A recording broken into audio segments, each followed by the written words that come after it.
Sebentar ya, Bu. Saya juga lagi betulin jilbab.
Bu Yuyun, suara saya sudah jelas.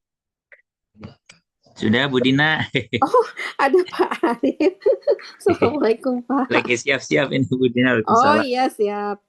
Bentar Oke, lagi eh, bundanya masuk, Yunnya masuk pakai oke. akun lain. Baik, saya Dan coba share screen dulu ya, Pak. ya, ya.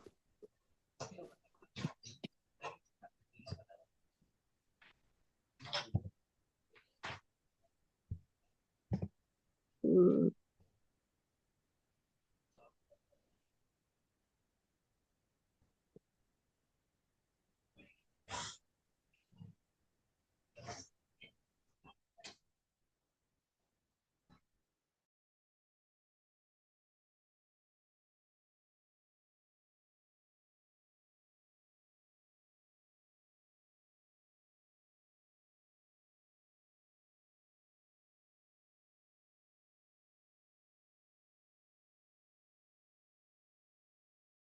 Dimulai dengan pembukaan, kemudian dilanjutkan oleh penyuluhan hukum oleh Bu Yuyun. Kemudian ada nanti sekitar setengah jam kemudian dibuka untuk tanya jawab dan jika sudah selesai baru penutup ya. Uh, Tanya jawab nanti berapa lama Bu Yuyun? Seadanya pertanyaan weh. Adanya pertanyaan. Oh kalau banyak sampai selesai. Baik, baik. Nah, Ya, itu semuanya juga saya bisa jawab kali. Nanti tanyakan yang lebih ini, yang lebih pakar, yang jam terbangnya lebih tinggi gitu. oh gitu.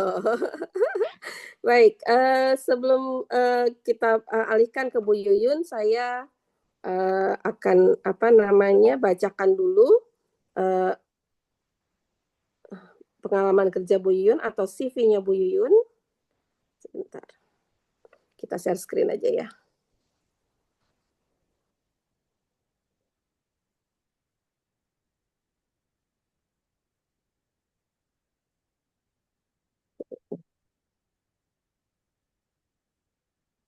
Ya, baik. Di sini Bu Yuyun itu dengan nama lengkapnya Dr. Yuyun Yustinar, sarjana hukum dan magister humaniora. S1 di Universitas Diponegoro Semarang, S2 di Universitas Tarumanegara Jakarta, S3 di Universitas Trisakti Jakarta. Masya Allah. Saat ini Bu Yuyun sebagai asisten profesor di Fakultas Hukum Universitas Trisakti sejak 95 sampai 2002. Ya ampun Bu Yuyun, 95 saya baru masuk kuliah. Untuk mata kuliah hubungan internasional dan hukum laut internasional sejak 95 sampai 99. Mengajar mata kuliah hubungan internasional sejak 98, 1998 hingga 2015. Kemudian hukum internasional, hukum diplomatik dan konsuler, hukum pengungsi internasional, hukum humaniter sejak 2002 hingga sekarang.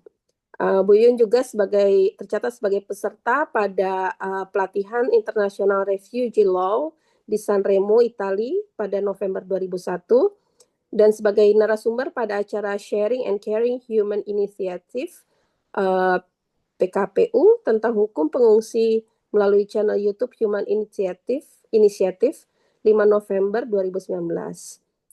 Beliau juga sebagai pembicara pada beberapa diskusi maupun seminar tentang hukum pengungsi yang diadakan oleh UNHCR pada PBB urusan pengungsi dan IOM Organisasi Migrasi Internasional.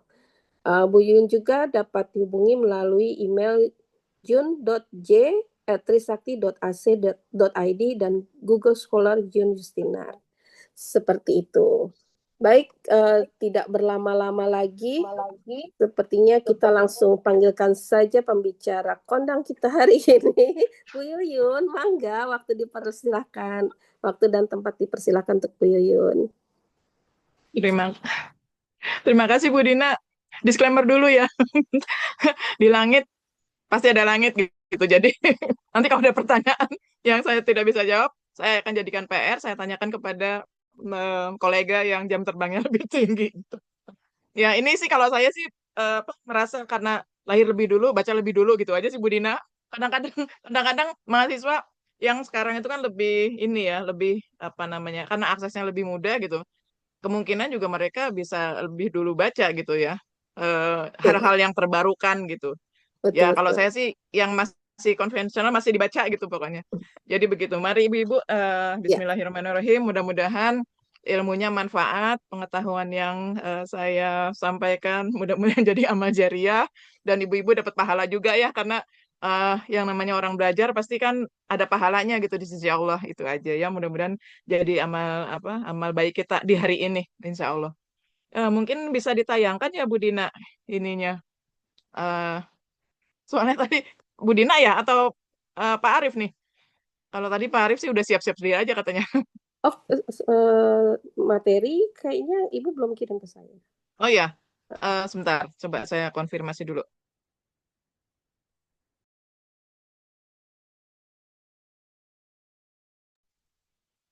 Iya, Pak Arif. Mohon dibantu. Terima kasih. Sudah tampil ya Ibu-Ibu? Ini.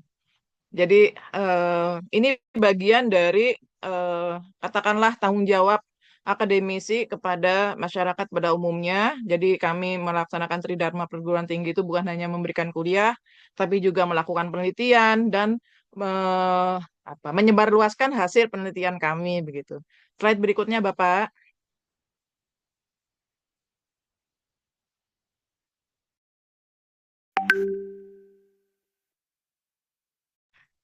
Ya, jadi tujuan penyuluhan hukum ini berdasarkan pasal 2 Peraturan Menteri Hukum dan Hak Asasi Manusia tahun 2006 tentang pola penyuluhan hukum. Jadi tujuan dari penyuluhan hukum itu diantaranya adalah eh, meningkatkan kesadaran masyarakat. Nah, masyarakat itu kan bukan secara umum, tapi eh, target khususnya memang ada beberapa masyarakat yang pada posisi tertentu, misalnya para birokrat, aparatur negara, dan akademisi, ya, termasuk juga yang non instansi, misalnya seperti jurnalis dan sebagainya, mungkin juga aktivis kemanusiaan, aktivis sosial, tokoh-tokoh agama itu juga termasuk pada sasaran penyuluhan hukum. Nah, berikutnya Bapak, tujuannya tentu saja ini terkait dengan hak asasi manusia karena eh, banyak hal yang disinggung terutama dalam terkait dengan isu yang sempat gitu ya menghangat di beberapa waktu lalu itu dikaitkan dengan isu HAM ya sehingga perlu dibangunlah gitu kesadaran HAM yang eh, bukan hanya secara emosional gitu tapi juga perlu kita perhatikan juga apakah eh, pelaksanaannya itu juga ada dasar hukumnya gitu sehingga tidak tidak terkesan tidak apa ya tidak semaunya sendiri gitu intinya seperti itu. Nah Terkait dengan isu yang sempat menghangat kemarin ya, beberapa bulan lalu lah setidak-tidaknya tentang eh, kebijakan Gubernur Jawa Barat untuk mendisiplinkan anak-anak yang dalam tanda kutip bermasalah begitu. Nah, di antara apa alasan-alasan yang mendukung itu adalah bahwa ini kan bukan hukuman fisik gitu ya. Ini kan memang tujuannya untuk supaya anak-anak itu lebih terarah, lebih disiplin, lebih taat aturan dan sebagainya, ya. Kemudian juga beberapa merasa tidak ada pelanggaran gitu atas hak anak gitu karena semuanya sudah dikonsultasikan dan kemudian juga memang tujuannya mulia begitu kurang lebih. Berikutnya Bapak. Ya.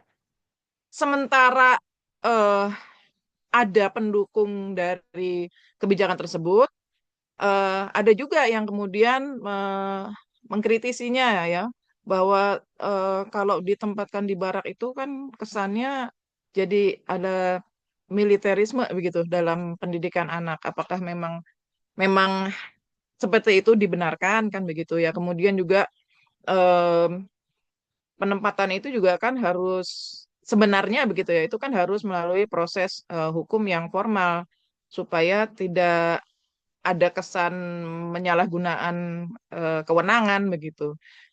Terlebih lagi juga ada kekhawatiran karena stigmanya itu kesannya seperti dalam tanda kutip seperti penghukuman gitu ya. Itu yang tidak bisa apa namanya, tidak bisa dihindari juga kesan-kesan seperti itu. Selain itu beberapa pihak terkait dengan pemenuhan hak anak itu melihat bahwa sebetulnya tidak perlu sampai harus ditempatkan di barak begitu ya. Kenapa? Karena sebetulnya kan masih ada ya lembaga lain yang terkait dengan pendidikan yang bisa menerapkan disiplin kepada anak-anak tersebut. Ini menurut pandangan eh, pihak-pihak yang kurang setuju gitu dengan kebijakan tersebut ya.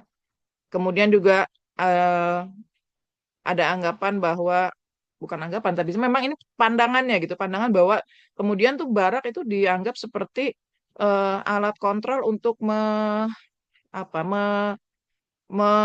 mencegah, melarang gitu banyak hal begitu ya. Jadi kesannya bukan pembinaan, ini menurut sebagian yang kontra gitu ya. Dan sekali lagi kalau ini diterapkan secara secara ketat gitu mungkin akan eh, berpotensi untuk melanggar prinsip-prinsip hukum yang adil begini. Silakan dilanjut Bapak. Ya, jadi eh, kita sudah lihat latar belakangnya begitu ya. Mengapa kemudian ada pro kontra itu yang membuat menjadi isu ini menjadi hangat gitu ya. Walaupun kemudian kalau tidak salah beberapa hari lalu itu kemudian juga dihentikan. Nanti kita bahas berikutnya. Jadi ada prinsip-prinsip yang terdapat dalam konvensi hak anak dan mengapa kita mengutip ini karena ternyata kita sudah menjadi pihak pada konvensi ini gitu. Jadi Indonesia itu sudah menjadi pihak gitu ya pada konvensi. Artinya berarti ini Indonesia sudah menjadikan konvensi ini menjadi bagian dari hukum nasional kita gitu. Kalau bahasa ininya sih ini istilah hukum ya. Jadi payung hukum gitu. Jadi artinya ini nih jadi kayak ketentuan induk gitu. Jadi nanti sebenarnya jadi konsekuensinya juga pemerintah tidak perlu repot bikin undang-undang besar gitu tentang hak anak. Tinggal melihat saja ini aturan-aturan dalam konvensi seperti apa, kemudian nanti dibuat eh, apa namanya ya, undang-undang pelaksanaannya gitu, ya. Dan ini sudah diratifikasi melalui keputusan presiden gitu. Jadi cukup kuat gitu ya. Berikutnya Bapak, ini sebagian saja karena pasalnya tuh ada 54 gitu ya. Jadi prinsip-prinsipnya yang saya ambil itu yang relevan terutama dengan isu yang terkait kebijakan Bapak Gubernur gitu. Jadi ini definisi anak dan perlindungan anak.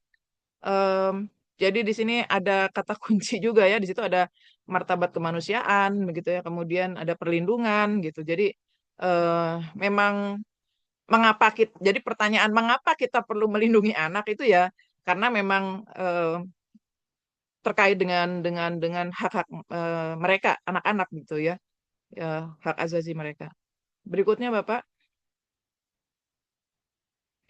Siapa yang melindungi? Ya, kalau dari pasal 13 Undang-Undang 35 2014 tentang perlindungan anak, itu ada negara sebagai institusi yang punya banyak apa namanya pendukung gitu, pendukung dalam artian mereka punya banyak alat gitu untuk melakukan pemenuhan hak itu. Tapi juga ada masyarakat yang walaupun tidak punya alat pendukung selengkap negara untuk memenuhi hak anak, tapi masyarakat itulah yang bersentuhan pertama kali gitu dengan anak. Jadi masyarakat ini bisa bisa dalam perannya sebagai orang tua atau wali maupun lembaga lembaga katakanlah lembaga-lembaga sosial masyarakat itu ya. Nah, sementara kalau dari negara tentu saja melalui aparatnya dan institusi yang terkait dengan isu perlindungan anak. Berikutnya Bapak, ya, ini ada beberapa yang dikritisi begitu ya tentang perlindungan anak ini karena eh, yang paling menjadi apa namanya menjadi sumber acuan itu tentu saja konstitusi kita, Undang-Undang Dasar, kemudian konvensi karena konvensi ini sudah menjadi bagian dari hukum nasional kita begitu. Dalam Undang-Undang Dasar yang sudah diamandemen itu memang eh, ada yang terkait dengan perlindungan anak. Walaupun mungkin nanti awalnya itu bukan bukan secara khusus tentang anak, tapi manusia pada umumnya gitu ya. Karena kan biasanya kita akan mengambil suatu ketentuan umum, kemudian baru kita akan mencarinya yang paling relevan sehingga masuk pada aturan yang khusus gitu. Nah, aturan yang khusus itu sudah kita serap tuh dari perjanjian internasional, yaitu melalui Konvensi Hak-Hak Anak yang sudah diratifikasi oleh Indonesia. Jadi Bapak Ibu tidak semua perjanjian internasional itu otomatis kita tunduk gitu ya. Jadi kita juga tidak usah khawatir. Maksudnya tidak semua kan banyak ya perjanjian internasional itu tidak semuanya itu kita otomatis karena kita warga dunia gitu ya. Ibaratnya ini Indonesia kan merupakan bagian dari masyarakat internasional. Itu tidak serta-merta Indonesia tuh pasti tunduk tuh pada semua perjanjian internasional karena menjadi anggota PBB gitu ya. Tidak seperti itu gitu. Jadi memang eh, walaupun ada perjanjian internasional, tapi kalau kita sebagai satu entitas internasional negara gitu ya melalui negara itu tidak merasa kepentingan nasionalnya itu terwakili di perjanjian itu ya kita tidak akan ikut serta pada perjanjian itu gitu ya. Jadi eh, tidak tidak ini yang apa ya namanya ini yang perlu di ini sih dijadikan landasan kita bahwa kita masih bisa nih menolak beberapa apa perjanjian-perjanjian internasional yang kalau kita rasa memang kepentingan nasional kita itu tidak terakomodir di situ gitu. Yang berikutnya adalah undang-undang tentang HAM ya karena Indonesia itu sudah meratifikasi kurang lebih 8 eh, perjanjian internasional yang terkait dengan HAM secara umum. Jadi eh, ini merupakan apa bisa disebut kemajuan lah kalau di tahun 99 itu kan berarti kan setelah reformasi ya. Jadi memang lumayan gitu ya progresnya kita sebagai negara gitu eh, dalam bingkai HAM itu lumayan sih progresnya ya kalau dilihat sudah ada kalau dulu kan sebelum lagi zamannya rezim Orde Baru kan belum ada tuh ya walau undang-undang yang tentang HAM khususnya itu tentang HAM. Nah, itu belum ada. Tapi memang em, kita sudah beberapa meratifikasi perjanjian internasional gitu. Jadi ini kemajuan yang luar biasa sih menurut saya. Berikutnya Bapak. Nah, ini sudah ada yang lebih khusus nih ya, sudah ada perlindungan anak gitu. Nah, yang tiga yang berikutnya itu terkait sama isu kebijakan Bapak Gubernur gitu ya. Jadi eh, ada ada beberapa peraturan yang perlu dicermati gitu ya terkait dengan kebijakan Bapak Gubernur ya.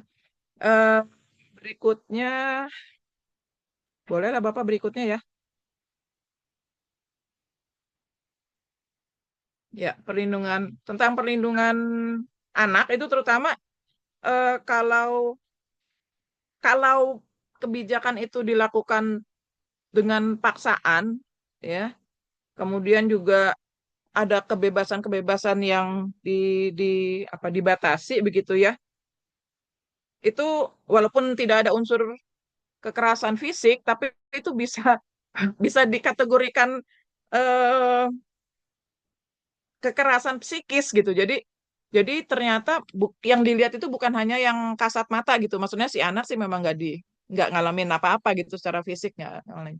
Tapi kalau misalnya dia secara psikologis merasa tertekan gitu, itu sudah masuk pada ranah ini apa namanya, tidak sejalan gitu dengan undang-undang perlindungan anak. Nah, itu yang perlu dicermati begitu ya. Ada beberapa pasalnya yang sangat relevan. Kemudian juga untuk, nah ini yang karena empatnya itu di barak, maka tidak mau harus dikaitkan dengan Undang-Undang Nomor 34 Tahun 2004 tentang TNI gitu.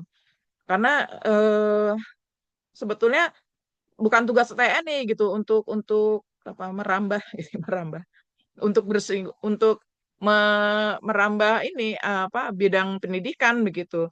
Kemudian juga kalau itu dilakukan jadi malah justru keluar dari frame dari bingkai tugas TNI itu sendiri gitu.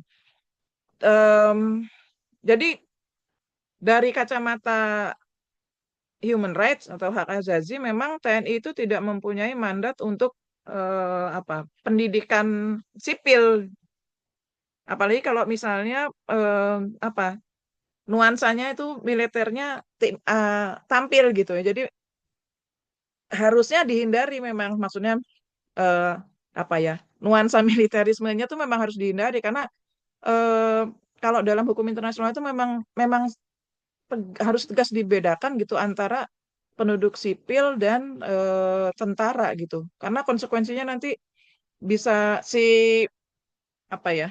Kalau ini penduduk sipil itu terlihat seperti tentara, itu nanti ada kekhawatiran akhirnya dia menjadi target sasaran perang gitu sih sebenarnya dari itu ya. Walaupun ini kita kondisinya damai sih gitu. Cuman kalau itu dibiasakan dan didiamkan itu kan nanti kesannya jadi pembiaran itu akan membahayakan sih ya. Kalau penyelewengan hukum ya, penyalahgunaan kewenangan itu didiamkan tuh nanti jadi dianggap sebagai sesuatu yang benar. Nah, itu yang kita hindari seperti itu gitu. Kemudian terkait dengan undang-undang sistem peradilan pidana anak, karena ada kesan ya, ada kesan seperti anak-anak yang bermasalah itu kalau ditempatkan di barat tuh seperti dihukum dalam tanda kutip ya. Ada kesan itu gitu. Makanya eh, salah satu prinsip yang dikritisi itu adalah ini apakah apa namanya kebijakan ini tidak melanggar prinsip diskriminasi gitu, non diskriminasi gitu ya. Karena otomatis label-label seperti itu juga melekat pada si anak gitu terutama ya. Nah, terkait dengan Undang-Undang 23 tahun 2014, karena sebetulnya kalau dalam konvensi itu memang diperbolehkan ya pemerintah pusat, pemerintah daerah gitu untuk membuat peraturan dan menerapkan peraturannya terkait pemenuhan hak anak-anak gitu, hak-hak anak gitu. Tapi kan harus dilihat dulu gitu ya, apakah eh, semua itu sudah dilakukan sesuai dengan hukum yang berlaku begitu. Boleh dilanjut, Bapak? Oke. Ya, jadi eh, di sini terlihat bahwa kalau dari apa ya sisi hukum begitu ya, itu kalau dilihat dari Undang-Undang Dasar dan Undang-Undang tentang HAM itu ada setidak-tidaknya lah ya, setidak-tidaknya ada dua hal ini yang eh, mungkin tidak dilanggar, tapi potensinya besar begitu, potensinya besar gitu ya, karena tadi kesan anak bermasalah ditempatkan di barak itu kesannya seperti dihukum gitu, padahal penghukuman itu harus didasarkan pada putusan pengadilan gitu. Jadi memang kalau orang hukum tuh bicaranya memang saklek gitu ya. Ya, hitam putihnya tuh terasa. Nanti mungkin di wilayah abu-abu nanti akan jadi pembahasan kita gitu ya. Nah, kemudian kebijakan tersebut itu ternyata mm, tidak ada dasar hukumnya nih kalau kita bicara dari sisi normatif hukum gitu ya. Eh, Dilakukan hanya berdasarkan ke kesediaan orang tua, kesediaan orang tua, ya. Jadi kayak penyerahan lah ya gitu, penyerahan orang tua kepada eh, Pak Gubernur melalui tadi barak yang sudah ditentukan tadi gitu, seperti itu. Kemudian juga eh, rasa-rasanya tadi sih beberapa kalau dari tayangan film juga kan em, orang tua merasa tidak apa sudah tidak mampu lagi gitu. Nah, itu kan kayaknya seperti benar berhenti di situ gitu. Padahal masih ada apa lembaga-lembaga lain terkait pendidikan anak yang bisa dimaksimalkan apa namanya pemanfaatannya gitu ya. Kemudian juga terkait dengan label gitu ya. Jadi kalau label itu kan secara psikologis juga memberikan beban juga kepada yang terlabeli gitu. Ya, jadi kalau kalau persetujuan orang tua sih memang iya ada gitu ya, tapi kalau secara hukumnya tuh kurang kurang kuat sih ya, tidak ada dasar hukumnya. Berikutnya Bapak, ya tadi ya. Jadi peran TNI di sini itu betul-betul tidak ada perintah dari presiden sebagai panglima tertinggi TNI gitu. Itu sebenarnya penting itu. Ya karena ini agak berbahaya karena em, isu-isu yang terkait dengan apa penyalahgunaan atribut tentara itu sangat kental di sejak dulu sih sudah terasa gitu. Tapi apalagi sekarang gitu ya isu-isu yang akhirnya kemudian apa masyarakat menjadi antipati terhadap TNI itu mungkin ya salah satunya begitu ya. Jadi ini di apa kemungkinan seperti itu tuh harus diperkecil supaya supaya ya image-nya TNI juga sudah harus apa lebih apa dalam kondisi yang lebih baik lagi begitu dilihatnya. Jadi keterlibatan ini kurang mendasar gitu ya, kurang kuat yurisdiksi apa namanya dasar hukumnya dan tentu saja berbeda ya antara pendidikan TNI dengan pendidikan orang sipil secara umum gitu. Ya ini yang harus dikritisi. Kemudian juga kalau terkait dengan sistem peradilan maka sebetulnya harus ada putusan hakim dulu gitu. Dan tapi ini sangat sangat sangat ketat ya. Jadi eh, sistem ini berusaha justru kalau misalnya itu melibatkan anak itu harus kalau bisa gitu sebisa mungkin itu harus di luar pengadilan gitu. Kalaupun harus ya berarti harus ada putusan hakimnya gitu. Seperti itu. Nah, ini yang rasanya tidak apa ya, tidak tidak bisa dilanggengkan begitu kalau harus diteruskan. Kemudian terkait dengan kepentingan anak ya. Jadi harusnya sih di pendekatan-pendekatannya individual gitu. Kalau kolektif itu seperti menyamakan, padahal kan nggak semuanya punya kasus yang sama seperti itu. Jadi kurang lebih demikian. Berikutnya Bapak, ya. Jadi berdasarkan pengamatan-pengamatan tersebut, eh, kami melihat bahwa kebijakan Bapak Gubernur ini kurang tepat karena tidak ada norma hukum formalnya gitu. Jadi ini berbahaya eh, buat posisi gubernur sendiri sebetulnya. Ya bukan semata-mata apa ada unsur bagaimana apa politik bukan, tapi maksudnya lebih pada ini khawatir ada penyalahgunaan nanti gitu. Ada apa namanya? Overlapping ya, tumpang tindih ke kewenangan dan sebagainya gitu. Nah, terutama juga karena beberapa pihak tuh melihat bahwa ini kurang mewakili kepentingan anak gitu ya. Walaupun tadi apa di dalam tayangan kan ada anak yang merasa nyaman gitu ya. Kita bisa diskusikan nanti. Kemudian juga potensi terjadinya pelanggaran terhadap ketentuan dan hukum yang berlaku itu juga cukup cukup besar gitu. Sehingga sampai pada ke apa namanya kesimpulan bahwa kebijakan tersebut itu tidak ada dasar hukumnya. Demikian. Berikutnya, Bapak, terakhir mungkin ya? Atau masih ada? Iya, ini yang terakhir kayaknya. Ya, jadi eh,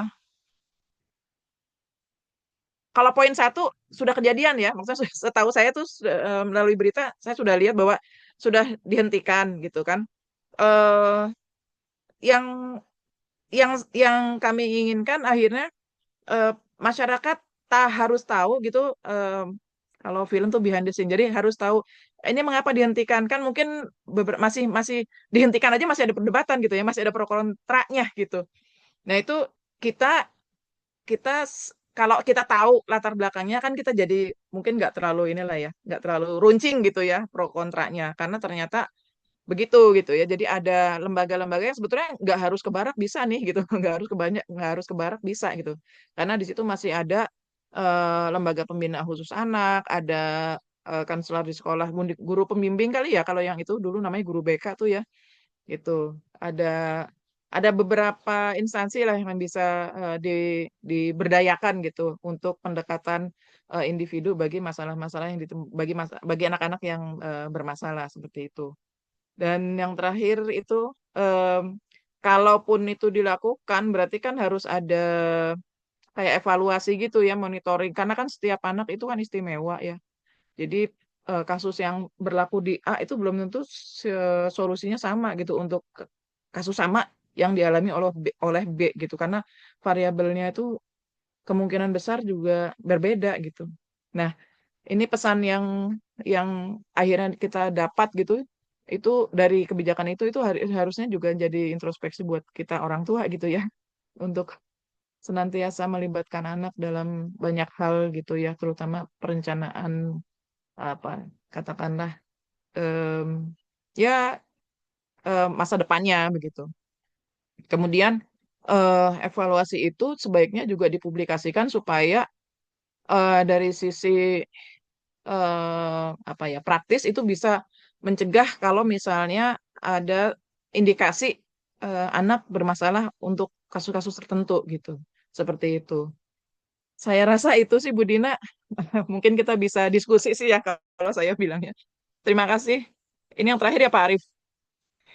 Slide terakhirnya nah itu terima kasih. Mudah-mudahan saya tidak mengambil waktu lebih ya. Alhamdulillah, terima kasih Bu Yuyun atas pemaparannya hari ini. Complicated banget ya Bu ya. Iya, soalnya ya gitu dah. Kalau nggak Iya, complicated, nggak bakal ada pro kontra, Bu. betul. Kalau nggak complicated nggak ada pro kontra, betul. Iya. Oke, Tapi yang bikin seru hidup itu ya, Bu. ya hidup itu akan apa namanya Dinamis. dinamis kalau ada Mm-mm. masalah dan Betul sih, Bu. ya akan terlihat nikmatnya itu kalau kita bisa menyelesaikan masalah. Benar, benar, benar. Baik, baik. Menarik, menarik. Oke, tadi sudah dipaparkan oleh Bu Yuyun mengenai latar belakangnya, kemudian ada kritik, kemudian ada masukan-masukan terakhir saran-sarannya ya. Eh, saya nyatet banyak sih Bu. Oke, saya berikan kesempatan dulu kepada para peserta. Silakan jika ada yang ingin bertanya, boleh raise hand atau open mic, open kamera.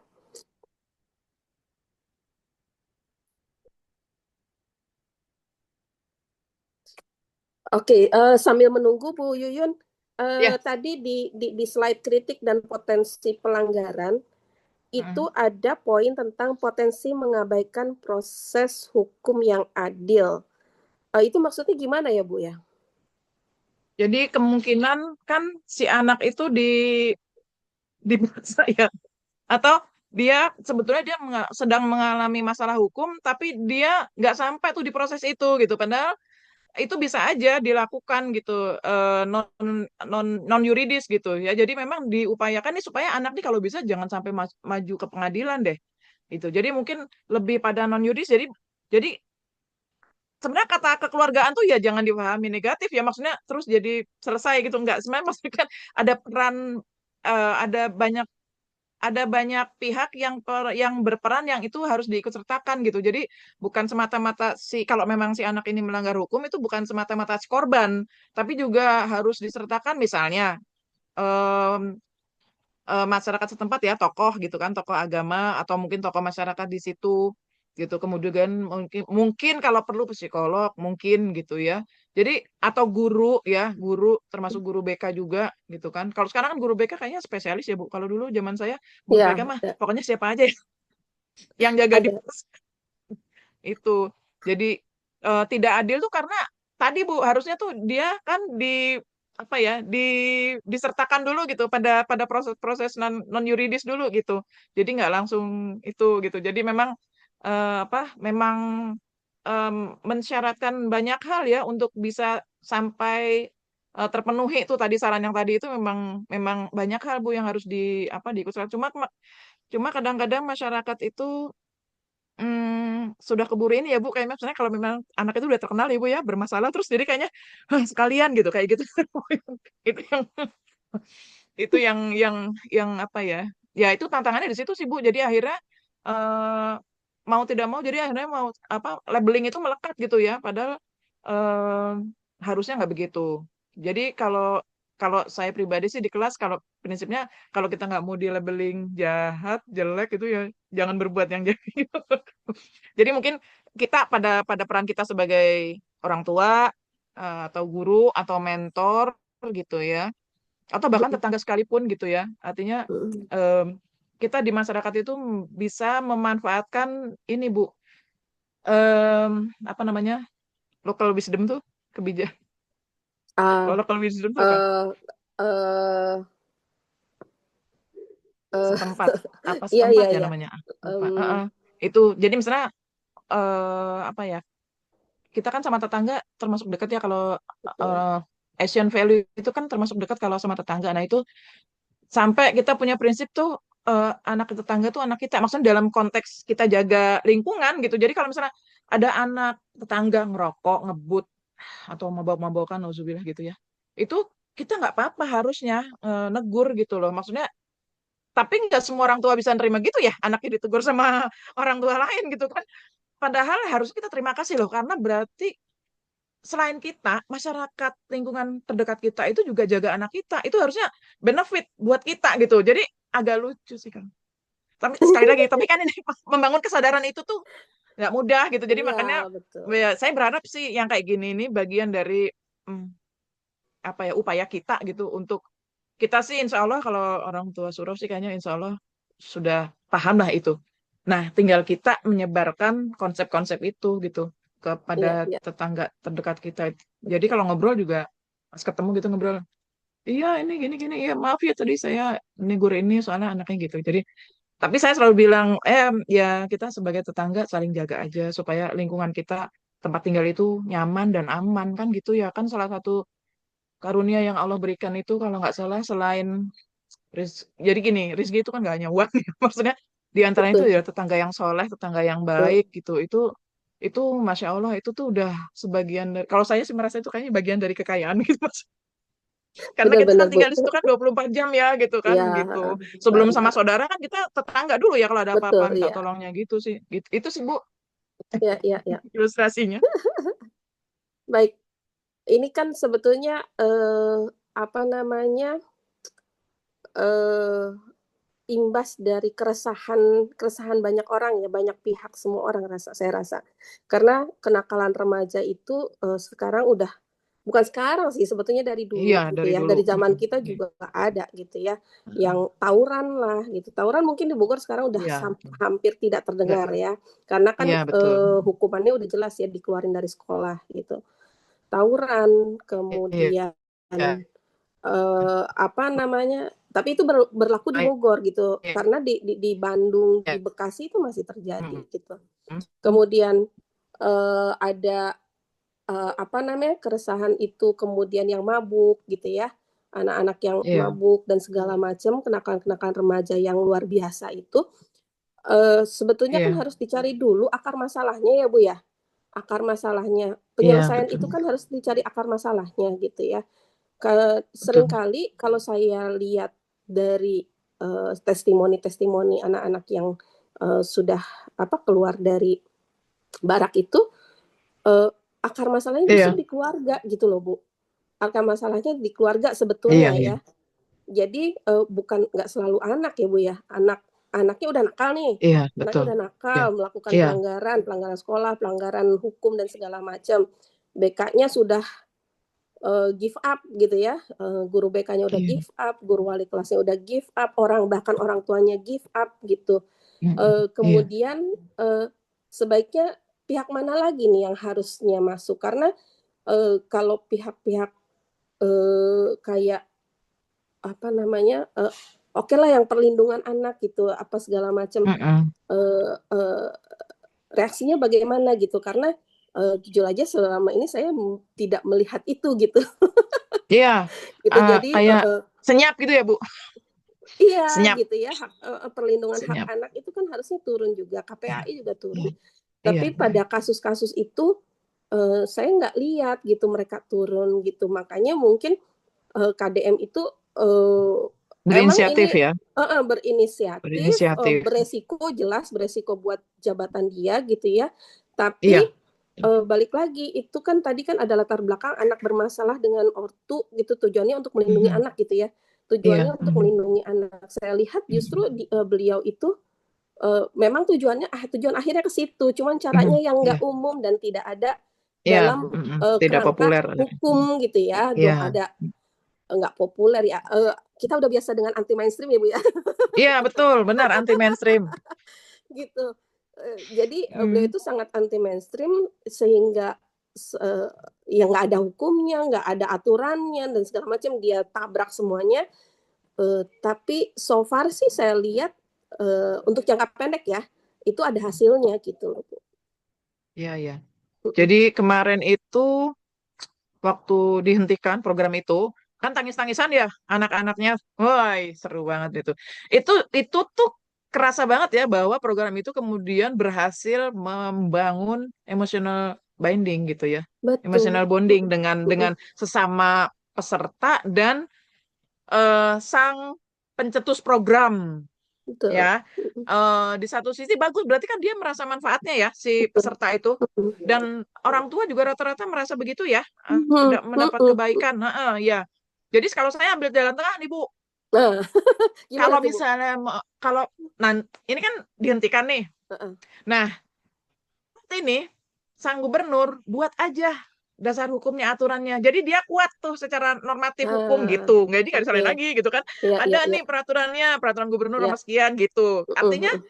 dia dirasakan. Jadi gini, soalnya gini Bu, hukum itu kan setidak-tidaknya tuh punya tiga karakter lah ya. Pertama, Mhm, asas manfaat. Dia ada manfaatnya. Bener mhm. kan berarti ya? Betul betul. Adil. Nah, ini masih kalau adil masih dipertanyakan karena tadi ada Mhm, beberapa prinsip gitu kan. Nah, itu tinggal mhm, di mhm. ini aja lah, tinggal dilakukan studi berikutnya supaya nih rasa keadilan yang tadi dikhawatirkan hmm, apa ya dilukai gitu itu Heeh, nggak ada gitu, itu lebih pada heeh. oh asumsi doang gitu. Iya, Nah yang terakhir nih yang penting kepastian hukum, jadi kalau udah betul. dapat sebenarnya manfaat udah dapat kan gitu, jadi tinggal kepastian hukumnya nih, tinggal Mhm. Pak Gubernur aja bikin peraturannya gitu. Saya Iya ngambil iya jalan iya. tengahnya gitu Bu.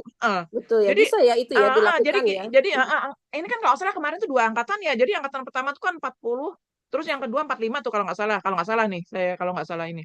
Nah jadi artinya sudah, dan itu kan kalau nggak salah 3 mingguan ya, jadi beberapa tuh berpikir bahwa kalau kalau 3 minggu nggak cukup untuk long lasting habit, tapi kalau dari sisi Stephen siapa itu ya yang bilang iya 21 habit itu hari. dibentuk 3 minggu, jadi kita berharap lah yang itu bibit yang 3 minggu itu bisa lah, dan teman-temannya juga kan kalau saya sempat lihat juga di beberapa itu gitu ya, dia Mhm, mhm. teman-temannya juga responnya seneng gitu kan, teman gue Iya, sekarang gitu, jadi dari sisi benefit udah terpenuhi nih, betul terus tinggal betul. kepastian hukum dah udah ini Iya iya. Pak Gubernur nih kalau mau bikin aman gitu dah gitu kan. Mhm, Soalnya mhm. banyak juga yang merasa oh ini sangat bermanfaat gitu, Mhm, tinggal nanti mhm. Pak Gubernur mengemasnya bisa nggak nih kalau nggak dibarak gitu, kayak tadi kan diberdayakan aja tuh yang tadi kan Bu Dina barusan ya, memang juga kita lihat ya bahwa KP, KPA kok kayaknya adem ayem aja ya, senyap gitu kan. Nah, itu justru Bener. itu dalam tanda kutip kasih kerjaan tuh ke Nah, KPK banget gitu. Jadi betul. memperkecil apa namanya kekhawatiran tadi itu. Ah ini enggak nggak ada legalitas hukumnya. Ini melanggar hukum gara-gara nggak ada legalitas hukumnya gitu. Padahal benefitnya ada kan. Jadi Iya, sayang iya, gitu iya. ya program yang bermanfaat, tapi Betul. dasar hukumnya nggak ada. Jadi jalan tengahnya udah tuh Bapak Gubernur bikin tuh peraturannya. Terus nanti program itu nggak dibarak lagi, tapi kita berdayakan tuh KPA ya kan namanya Iya, komisi iya. kan. Bukannya karena memang bukan tugasnya TNI gitu kan, itu tinggal jadi sebenarnya kan yang seperti itu kan sudah ada ya sekolah percontohan itu yang Taruna Nusantara itu kan dia sekolah Itu malah yang di lebih yang di militer. Magelang gitu maksudnya Itu kan itu lebih militer. kurikulum ya tinggal di kurikulum tuh kayaknya tinggal dicangkok aja gitu loh Bu maksudnya nggak usah masuk ke barat gitu jadi sebenarnya kan bisa kalau menurut saya nih program yang bagus ini sebenarnya bisa lanjut gitu loh bisa lanjut oke lah anggap aja ini kemarin tes the water ya Bu. Betul. Nah, tes the water. Tapi itu mudah-mudahan itu jadi masukan buat Pak Gubernur untuk menyiapkan nih batch 2-nya nih better lah daripada yang pertama gitu. Bikin peraturannya, perdanya gitu. Terus nanti tinggal kolaborasi sama tadi tuh pihak-pihak yang emang dia kompeten di bidang itu gitu, di bidang Iya, iya, pendidikan, KPA, iya, banyak lagi lah tuh apa balai pemasyarakatan dan sebagainya untuk anak-anak iya, yang iya, iya. sudah terlanjur kesangkut sama tindak kriminal gitu. Betul. Seperti itu. Dan dicangkok lah itu kurikulum yang Taruna Nusantara itu kalau menurut saya karena outputnya Taruna Nusantara memang benar-benar jadi anak-anak yang disiplin sih sebenarnya Ya, jauh sebelum itu sudah ada ya beberapa nggak tahu betul, zaman saya nih biasanya tuh yang bilang katanya yang biasanya tuh yang terkenal sama disiplin tuh sekolah-sekolah swasta non muslim betul, bener betul, itu betul. saya ngerasa banget tuh jadi Ya. kalau anak negeri tuh begini anak negeri ya bener ketahuan karena buang sampah sembarangan ya nggak disiplin nggak ya waktunya tuh maksudnya sama waktu tuh suka telat tapi kalau yang ini mohon maaf nih sekolah-sekolah swasta yang itu yang non muslim itu wis Betul. disiplinnya iya kenapa ya Keren, keren banget. iya ada yang bertanya lagi nggak soalnya diskusinya wes traffic Budi Seru nih, kita aja kemarin berapa jam ya Bu di kafe? antara diskusi dengan Iya, dan pengalaman hidup betul. Dan masalah labeling itu juga Bu, labeling ya.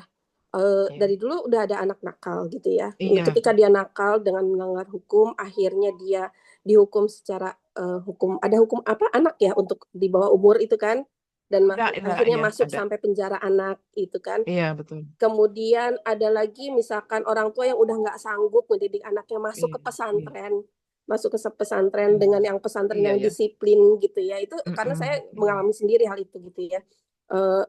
Nah itu justru ketika keluar dari entah dari penjara anak, entah dari pesantren, Mm-mm. itu Malah jadi label label itunya tetap lebih juga besar ya ada gitu loh. iya Label iya Badungnya iya itu tetap ada gitu iya loh Bu. iya iya Nah iya. sekarang apa namanya masuk ke barak gitu ya, yang dikhawatirkan kan labeling tadi. Mm-mm. Tapi ya Iya itu kembali lagi kita lihat ketika mereka keluar, justru mereka berubah, dapat bonding, kemudian Mm-mm. teman-teman sekolahnya Mm-mm. yang lain itu appreciate gitu. Wah, kamu sudah berubah ya, kamu sudah Mm-mm. jadi Iya baik mm-mm. dan segala macam itu kekhawatiran tadi sudah kayaknya Iya sudah bisa tereliminasi gitu loh Bu.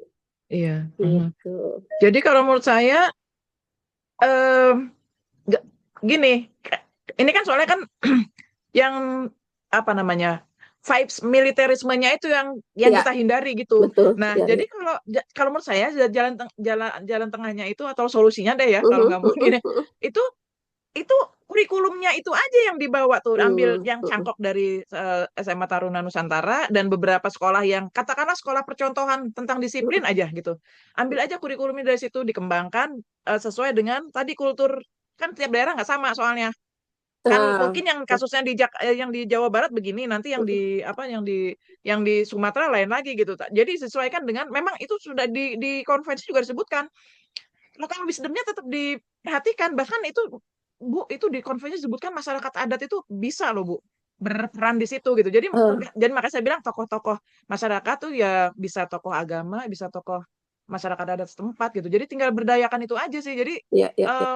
apa ya kalau saya lebih pada ini kurikulumnya ya udah kan tadi Bu Dina kalau bilang iya ya keluar dari barak kok malah dia bener gitu giliran keluar dari pesantren sama rebel gitu kan jadi kalau gitu berarti ambil aja yang itu kurikulum di barak tuh apa sih yang bikin dia kemudian bisa eh, keep on the right track gitu loh gitu kan nah, masa Ya, iya pesantren kalah sama barak gitu loh ya, kurikulumnya ya. berarti nggak apa-apa kan kita ngambil dari kurikulum lain kan gitu. Yang penting kan pokoknya masih dalam koridor yang tidak menyalahi syariat kan gitu ya Iya, iya, kalau iya. kita sebagai Betul, muslim betul. gitu. Jadi nggak masalah sih kita mau ambil dari mana tuh kurikulumnya. Yang penting tuh sampai tuh tadi bahwa misi pendidikan kita kan diantaranya bukan hanya disiplin, sebenarnya kan panjang ya karena urusannya kan kita bertakwa gitu kan kalau di pendidikan Indonesia kan tujuannya gitu menciptakan manusia yang bertakwa itu kan tujuan pendidikan tapi nyampe nggak gitu kan. Itu sih Bu, nggak Ya, terasa baik, udah jam baik, 11. baik. Oke, teman-teman gimana? Ada yang mau bertanya atau mau berdiskusi? Masih dikasih kesempatan sekali lagi. Ini diskusi hot sebenarnya ini ya, topik hot ini. Iya, iya. Saya tinggal tunggu aja nih, apa namanya, ada tindak lanjut nggak abis ini kan kemarin sempat ya dihentikan gitu. Apakah kemudian Pak Gubernur akan membuka batch kedua dengan dengan sistem yang lebih baik gitu kan, Ya, supaya ya, nggak ya. ada pro kontra lagi atau minimal ada kontranya tapi sedikit udah gitu, udah bisa diredam gitu kayak gitu-gitu. Oh, Saya nunggu sih Bu sebetulnya karena eh, ini menarik sih Bu buat dikaji. Maksudnya ini kan kaitan betul. sama kita soalnya kan pendidikan. Apalagi Iya, kita juga kan langsung. bersinggungan langsung dengan apa namanya anak-anak ya kayak gitu. Betul. Jadi menarik gitu. Ya, kita tunggulah Iya, Bu gebrakan berikutnya baik. dari Pak Gubernur. Ibu nanti mungkin Ibu akan upload ini kan direkam ya? Akan upload di Oh iya. sosmed atau Heeh. bagaimana? Biar kita Boleh tembusin sih. Bu ke KDM, kita tembusin. Iya mudah-mudahan ya. Aduh, Iya, yang soalnya kan gitu. kelemahannya cuma itu doang ya, nggak ada Ya, dasar betul, hukumnya gitu, terus sama betul. tempatnya gitu. Saya Ya, sih ya. ngeliatnya cuma dua itu doang tuh Dua itu kelemahannya ya. secara ini gitu kan. Yang Yang penting lain bisa jangan lah sambil diparah lah jalan ya, gitu di gitu ini, ya. Oke, kurikulumnya diperbaiki oke. gitu sih Bu. Baik, Optimis sih baik. kalau saya ya, Iya, kalau bisa, betul. gitu ya, gitu. Itu Bu Dina, terima Baik, kasih. oke. Terima kasih Bu Yuyun. Mangga kepada teman-teman yang mungkin mau bertanya atau diskusi, boleh japri ke saya atau ke Bu Yuyun gitu ya. Nanti kita diskusi lebih lanjut. Atau mau kopdar kita sama Bu Yuyun. Aduh, seru banget kalau kopdar sama Bu Yuyun. Ya, baik. Jadi kesimpulannya, oh, gimana Bu Rani? Nah ya, ini Silahkan. sebenarnya ya Bu Dina, saya sendiri kan Mangga. memang praktisi pendidikan ya. Dan sebenarnya kalau lihat dari keseharian anak-anak itu, sebenarnya prediksi saya itu anak-anak itu justru bakal seneng loh kalau bisa belajar di barak itu akan memberikan pengalaman hidup yang luar biasa gitu. Saya malah berpikir bisa nggak ya justru disinkronkan gitu ada kerjasama antara militer ya dengan sekolah. Jadi anak itu memang bisa mendapatkan pengalaman yang lebih juga gitu. Tapi tentu dengan ada tujuan-tujuan kurikulum yang jelas, ada kompetensi-kompetensi yang nanti memang bisa didapatkan oleh anak, termasuk salah satunya adalah kompetensi disiplin itu sendiri. Saya malah berpikir ke arah sana gitu. Jadi semua aja gitu, karena anak-anak pasti senang banget gitu. Itu seru kan Betul. biasanya anak-anak yang dianggap nakal itu anak-anak yang sebenarnya mereka itu kurang tantangan, jadi nantangin gitu. Iya, iya, iya, iya. Kurang kesibukan, jadi mereka akan menyibukkan kita gitu. Dan itu menurut saya sih justru kenapa nggak malah kerjasama aja gitu. Gitu. Iya, iya. Oke, Bu Rani. Ini Masya Allah Bu Rani praktisi pendidikan juga ya, guru di salah satu sekolah swasta di Bogor gitu, Bu Yuyun. Jadi ya malah justru sekalian aja semuanya gitu ya, belajar Iya. gitu. Jadi supaya mereka juga tahu kalau namanya tentara nih, belajarnya seperti ini gitu ya. Gitu. Gimana tuh Bu Iya. Yuyun?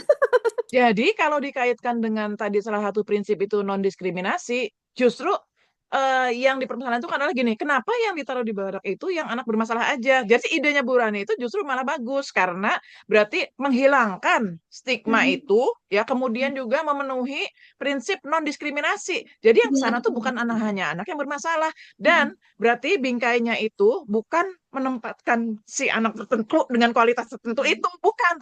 Memang institusi pendidikan memberikan pengalaman yang berbeda dari suasana kelas yang biasanya dia jalani sehari-hari gitu. Jadi mungkin bisa dikemas kayak misalnya khusus untuk pelajaran kedisiplinan dan misalnya apa ya kedisiplinan dan apa namanya ya kalau kita dulu namanya apa ya PM bukan PMP bukan PMP sih mungkin Kewarganegaraan.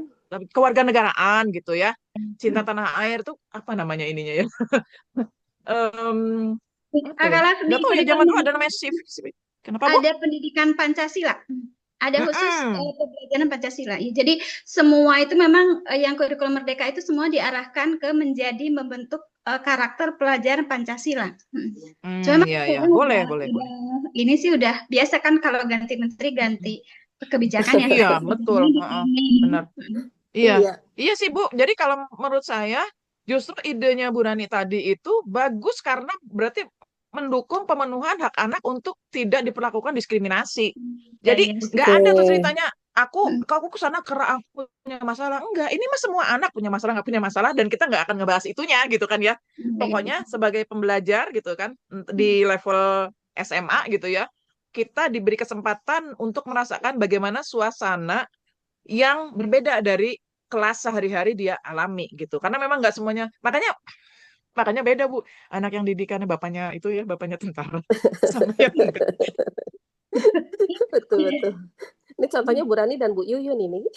Aduh, Bu Dina bukan anak tentara tapi dia Saya neneknya bukan anak kolong. Saya zaman bukan anak zaman kolong, baheula tapi gitu kan. saya Pendidikan cucu pendidikan kolonial. kita kita kalau bilang pendidikan VOC itu ternyata juga dalam ternyata ada kebaikannya gitu. Nggak semuanya tuh yang ya memang ada lah karena kita dijajah, tapi ada pendidikan yang memang beda banget tuh. Pokoknya kalau pendidikannya hasil sekolah Belanda tuh sama yang sekolah rakyat itu emang beda. Ya gimana emang begitu karena kurikulumnya beda gitu. Iya, Kurikulumnya betul. beda. Jadi disitulah yang mungkin kalau kita bisa ambil yang baik, ya nggak apa-apa. Walaupun itu dari non-Muslim, kalau itu baik nggak apa-apa ambil aja. Kan itu hikmahnya begitu kata Rasulullah gitu ya. Ambillah hikmah gitu ya. Walaupun itu bukan dari kaum muslimin gitu. Iya, Iya iya, Bu, iya. jadi ya mudah-mudahan sih Bu, apa ya, kebijakan yang kemarin sempat diuji coba itu juga apa ya diperhatikan sama Menteri Pendidikan yang sekarang gitu supaya kalau bisa tuh bisa kolaborasi juga ya antara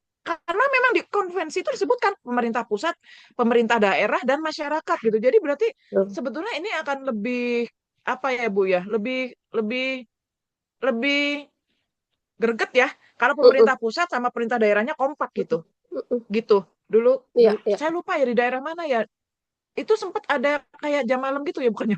Jadi begini, pokoknya habis maghrib tuh anak-anak nggak boleh keluar rumah. Mereka Mm-mm. ngaji sampai isya. Lah, dalam hati, lah itu mah dulu kita juga ngalamin Iya, gitu. Terus sekarang enggak karena ya mungkin faktor variabelnya banyak ya. iya. Ya stasiun TV tambah banyak. Terus juga kan jaringan internet tambah luas.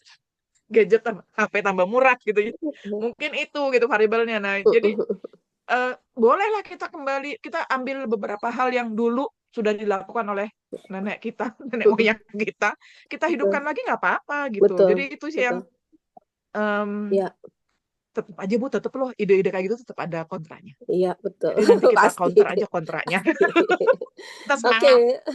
nih ada masukan juga tuh dari Bu Osi katanya Oh seperti iya. program latihan dasar kepemimpinan Oh LDK. iya, Ya benar-benar. iya iya. Isinya peningkatan Latsar. disiplin, pendidikan karakter, daya juang dan sebagainya. Perlu diberikan kepada semua siswa. Ya, ini arahnya ke situ Iya, juga sepertinya. iya. Ada pelajaran budi Iya, pekerti juga. Nah, betul ini betul. dari Mbak Dela, Iya. alhamdulillah dapat pemahaman hari ini. Program Barak ini sebenarnya kurangnya hanya dari tertib administrasi. Iya benar Mbak Dela ya, kurang dari tertib administrasi. Kemudian dari programnya terlihat dampaknya positif dan layak diteruskan gitu. Iya, Nah, iya benar. sepertinya ini juga jadi simpulan kita ya Bu Yun ya, Iya, bahwa mangga. ya udah KDM bikin aja undang-undangnya atau peraturan pemerintahnya, Betul. Iya. SOP-nya lah ya, Benar, benar, benar. SOP-nya, terus udah gitu pihak mana yang akan Benar. dilibatkan gitu ya, tidak hanya pihak tentara saja, mungkin KPAI, mungkin guru BK atau sekolah, bahkan sekolah Betul. sekalipun gitu ya. Kemudian Iya, jangan dibarak gitu ya, kita cari tempat lain yang lebih netral mungkin ya, betul. dan diberlakukan ke semua anak justru ya, bukan Iya, benar. hanya anak-anak Iya. bermasalah aja Heeh. gitu. Tepat sekali, Bu Dina. Mantap, mantap, mantap. Oke deh kalau gitu. Sepertinya waktunya juga sudah lewat ya Bu ya. Iya. Jadi Terima kasih kepada Bapak Ibu yang sudah berkenan hadir di pagi hari ini untuk di acara diskusi kita. Mudah-mudahan dapat hikmahnya, dapat ilmunya, dapat pencerahannya, dan mudah-mudahan anak-anak kita, keluarga kita semua selalu dalam lindungan Allah Subhanahu wa Ta'ala. Amin ya Amin ya Rabbal Rabbal Alamin. Alamin. Baik, kita tutup dengan doa sebentar. Foto dulu ya, Bu. Ini buat Oh iya laporan ini atuh. loh ke kampus. Aduh, saya itu emang suka Iya lupa. bener. Boleh dibantu ya, Ibu-ibu, Bapak Ibu untuk on cam dulu. Ini laporan juga untuk Kabisa. Hai, Teosi, Mbak Dela. Yuk, yang lain boleh dibantu untuk on cam. Ada Bu Eva dan Bu Mada yang masih di jalan. Oke ya, kayak sepertinya ini ya. Hati-hati. 1, 2, Hati-hati yang 3. masih di jalan. Pak Arif mungkin bisa dibantu. Masih Ari, bisa? Ayah, ini nggak Ayah? Oh ya, minta difoto ya. Ibu-ibu yang baik hati ini loh. Sabtu Minggu masih, wes, Bu Eva. Hati-hati, Bu. Wah, sampai goyang-goyang. Siap Aku juga ya. ikut goyang-goyang. Oke, 1, cheese. 2, 3. Sebentar. Save dulu. Oke, sudah. Oke, Terima baik. kasih, Terima Bu kasih Dina, Pak Arif. ibu-ibu semua. Yuk kita baca doa kafaratul majelis dulu. La ilaha illa anta astaghfiruka wa atubu ilaik. Terima kasih. Assalamualaikum warahmatullahi wabarakatuh. Waalaikumsalam warahmatullahi wabarakatuh. Waalaikumsalam Terima kasih, Bu Terima Dina. kasih Mbak Yun. Ya, Terima terima kasih, Bu kasih Teh Rani, Dela, Bu Mbak Osi, Osi, Bu Bu Dela Rani, Bu semuanya. Eva, Bu Feni, Bu Barakallahu fikum. Sumiati, Pak Indra. Terima kasih semuanya. Izin live ya. Mangga. Sukses. Assalamualaikum. Izin deh, Bu Dina. Waalaikumsalam.